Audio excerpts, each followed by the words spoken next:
कांकेर चो मऊहा पानी बस्तर चो ताड़ी कितरो सुघर लागे दादी हलवा मुरिया माड़ी।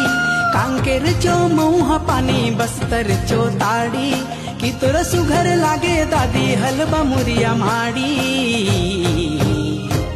देखेला आबे नोनी बस्तर चो माटी घूमेला आबे बाबू केस काल घाटी।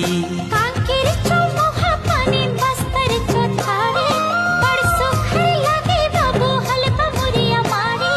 कांकेर चो मऊहा पानी बस्तर चो ताड़ी बड़ सुघर लागे बाबू हलवा मुरिया माड़ी।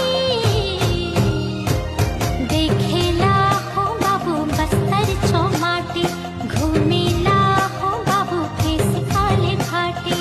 देखेला आबे नोनी बस्तर चो माटी घूमेला आबे बाबू केस काल घाटी।